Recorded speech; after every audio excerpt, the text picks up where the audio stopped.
Ndugu zangu niwaambie, mwaka huu na tarehe 29 zimebaki siku kama 23 hivi. Ni mwaka wa uchaguzi. Ni mwaka ambao katiba ya Jamhuri ya Muungano wa Tanzania inatuelekeza sisi wananchi.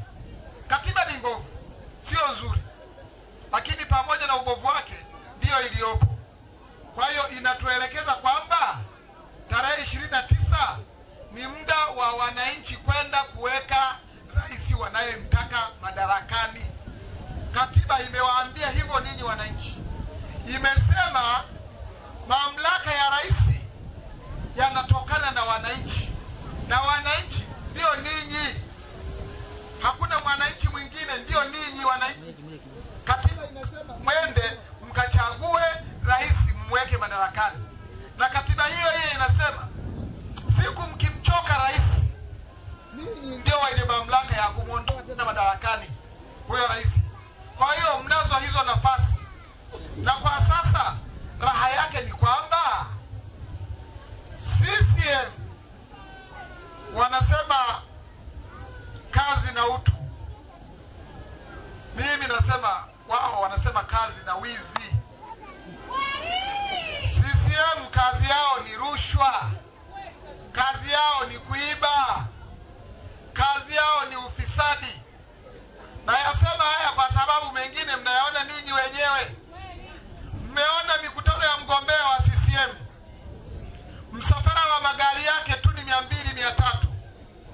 Halafu ndani ya humo kuna na malori pia yamebeba watu kama nazi, yamewaweka mle ndani, na wengine wana vibaiskeli vya kijani na wewe nayo hongera sana, na wengine wana vipikipiki. Haya yote ndugu zangu, hizo zinaitwa ni rushwa. Kwani alikuwa wapi kutoa hizo baiskeli na pikipiki mpaka amesubiri mwaka huu ndio anaanza kuwapa watu wakati wa uchaguzi? Hizo ni rushwa, na kama ni rushwa, tunajua rushwa ni adui wa haki. Na kwa bahati mbaya sana, hizo rushwa zinatolewa kwenye msafara wake akiwa na watu wa TAKUKURU wamo humo ndani. Lakini rushwa hizo zinatolewa na TAKUKURU hawamchukulia hatua. Hawamchukulia hatua kwa sababu bado ni rais.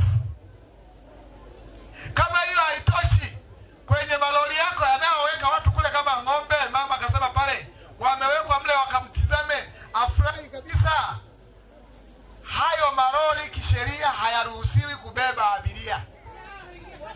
Lakini polisi hawa wanaotulinda leo, kwa sababu wanampigia saruti, hawawezi kumkamata kwamba umebeba watu kwenye lori ambalo haliruhusiwi kubeba abiria. Inashindikana kumkamata, wanamwacha kwa sababu ya mafundisho yao waliofundishwa. Sasa mimi niwaambie kwamba mpaka dakika hii tunavyoongea, CCM imeshamaliza kitu chake.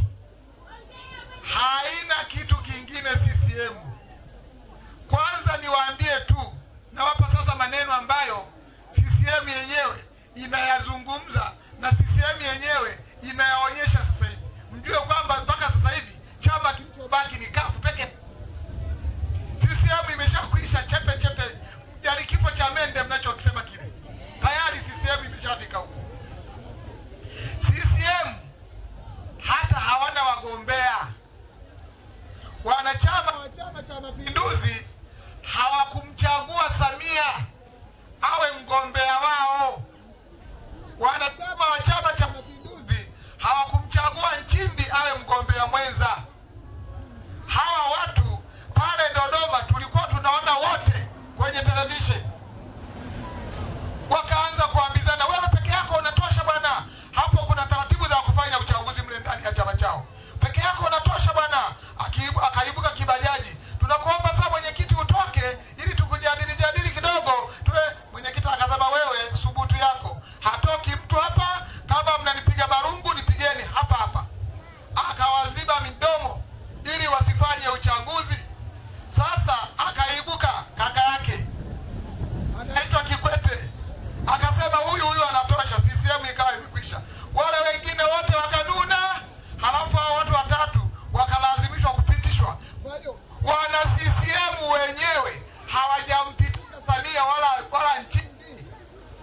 wamepitishana wenyewe watatu. Kwa hiyo wana CCM wana hasira kuliko hata sisi tulizonazo hapa.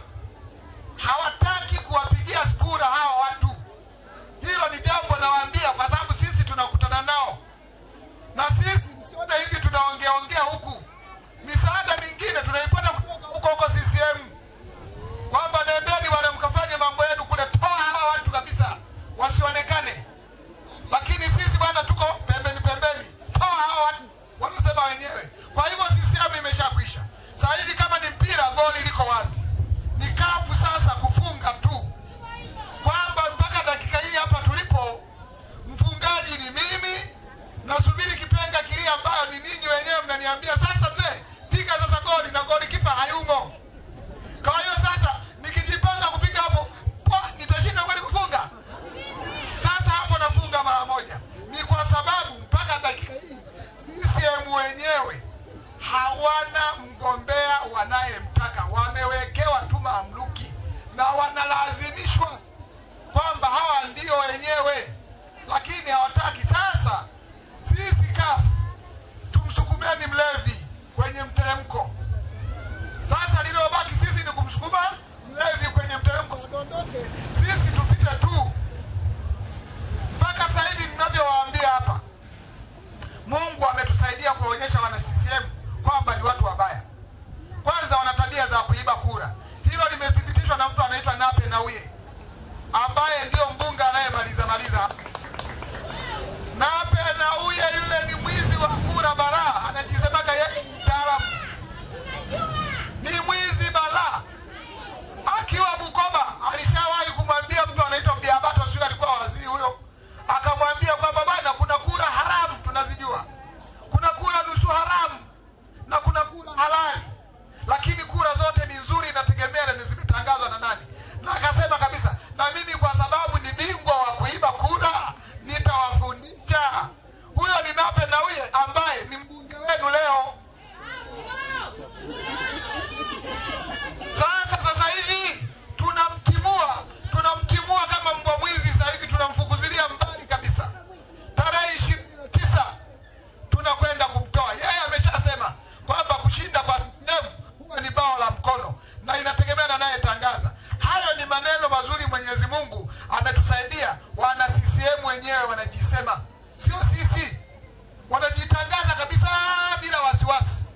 Akatokea mtu mwingine Bukoba, wana CCM huyo, naye akaanza kujitangaza. Anawaambia polisi, hawa watu wakimsema vibaya mama Samia, tukiwapoteza polisi msiwatafute. Wao wenyewe ndio wanasema. Sisi tumesikiliza tembea. Kumbe nyie ndio mnaopoteza watu. Kumbe nyie ndio mnaoua watu, mnasema wasiojulikana, kumbe ndio ninyi. Lakini haya yote wameyasema wao. Mungu sisi ametusaidia kuwaonyesha wao na kuwapa akili ya kusema hayo ili watusaidie kuwaondoa. Akatokea mkuu wa wilaya mwingine, yeye akazungumza, akasema ninyi madiwani wa CCM ninyi mnafikiri kuna hata mtu mmoja aliyeshinda hapa? Hakuna. Ni sisi vyombo vya usalama ndio tumefanya hiyo kazi. Hakuna ambaye angeshinda hapa. Tumefanya kazi usiku na mchana, ninyi ndio mkashinda. Kwa hiyo hapa ni vyombo vya usalama vinafanya hiyo kazi. Huyo ni mkuu wa wilaya, walimfukuza kazi, lakini sisi bahati nzuri tayari tulikuwa tumeshasikia, tumenasa. Tukanasa hiyo, tukasema hiyo kodi hiyo tuitunze. Siku ya tarehe 29 tukaitumie. Kama vile hiyo haitoshi, ndugu zangu, wana CCM wakaendelea kusema safari hii sasa aliyekuwa katibu wa CCM, katibu mkuu anaitwa Dr. Bashiru Ali, yeye alizungumza akasema CCM itatumia dola kubaki kwenye dola, kubaki kwenye madaraka. Wanajisema wao tu. Kutumia dola ni makosa.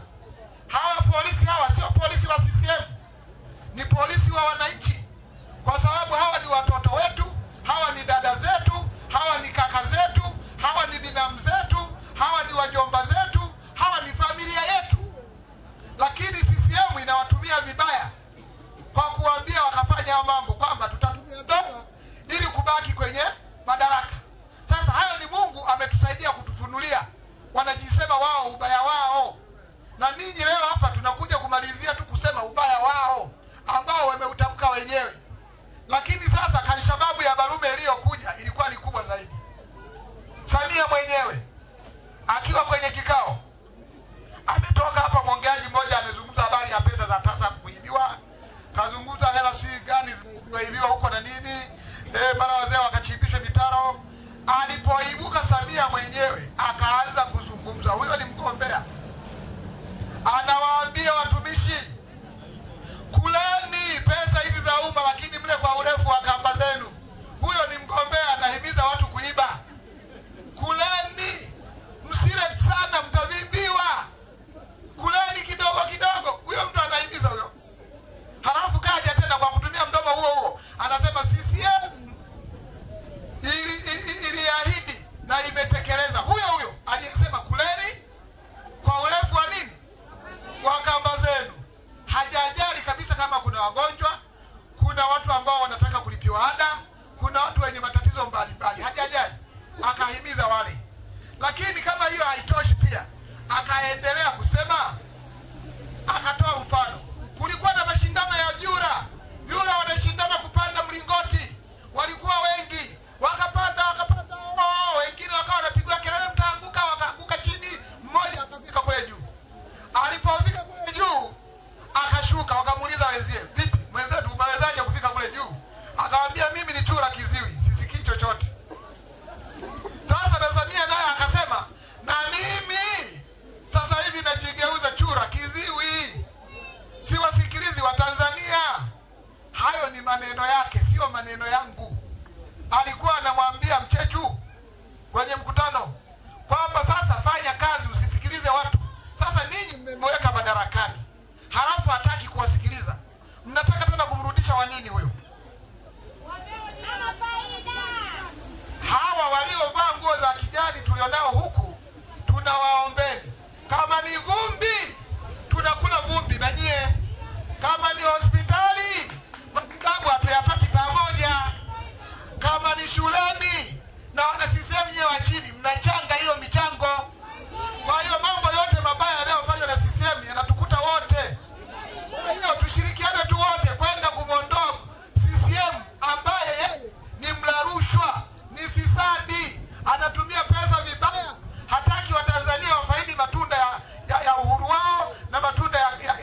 dunia hii.